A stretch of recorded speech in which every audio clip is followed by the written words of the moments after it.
හිත ශක්තිමත් කරගන්නේ කොහොමද කියන ප්‍රශ්නේ අපි හැමෝටම වැදගත්. මොකද ඇඟ කොච්චර ශක්තිමත්ව තිබ්බත් හිත ශක්තිමත් නැත්තම් ජීවිත ඉක්මනට බිඳ වැටෙනවා. ODC, overthinking, stress වගේ තත්ත්ව බලවත් වෙනවා. ඒ නිසා අපිට වැදගත් ශක්තිමත් හිතක් තිබීම. ඒ උදෙසා මේ කාරණා තුන ඔබට ගොඩාක් වටීවි. 1. පෙර සූදානම. ශක්තිමත් හිතක් කියන්නේ මොකක්ද? අපි ඒක කලින් දැනගෙන ඉන්න ඕන. ශක්තිමත් හිතක ස්වභාවය මොකක්ද? ඒක අපි තේරුම් අරන් ඉන්න ඕන.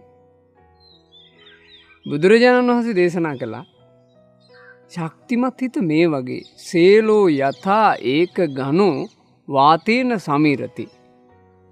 මනවින් පිහිටි ගල් කුලක් කොච්චර හුලං හැමුවත් හෙල්ලෙන්නේ.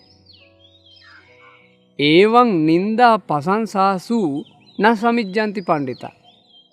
ආන්ගේ වගේමයි ශක්තිමත් හිතක් තියෙන නෝනැත්තා නින්දා කොච්චර ආවත් ප්‍රශංසා කොච්චර ආවත් හෙල්ලෙන්නේ. මනවින් පිහිටි ගල් කුල වගේ. මේ තමයි ශක්තිමත් හිතක ස්වභාවය. මේ ලෝකේ අපේ ජීවිතේට එන්න තියෙන ලෝක ධර්ම තියෙනවා. ඔබ අහලා තියෙනවා.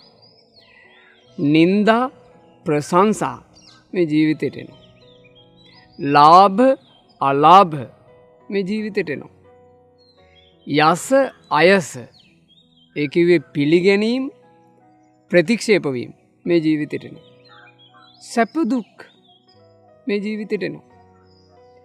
මේ දේවල් ජීවිතේට එනකොට හිතක් කැළඹිලා යන්නේ නැත්තම් ආන්ගේ හිත ශක්තිමත්. අපි ඒ නිසා පෙර සූදානමක් ඇති කරගන්න ඕන. කල්ැතු අපි දැනගෙන ඉඳලා පෙර සූදානමක ඉන්න ඕන. මගේ ජීවිතේට ලාභ විතරක් නෙමෙයි එන්නේ. අලාභත් එනවා. ජීවිතේට පැසසුම් විතරක් නෙමෙයි එන්නේ. නින්දාත් එනවා. ජීවිතේට පිළිගැනීම විතරක් නෙමෙයි එන්නේ. ප්‍රතික්ෂේප විමුත් එනවා. හිතවතුන් ආදරය කරන අය එහෙම පිරිසක් විතරක් නෙමෙයි ඉන්නේ.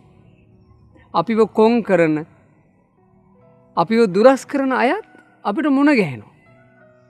ආන් එහෙම අපි කල්ැතුව දැනන් ඉන්න ඕන. මේ විදිහේ දේවල් වෙනවා මේ ජීවිතේට.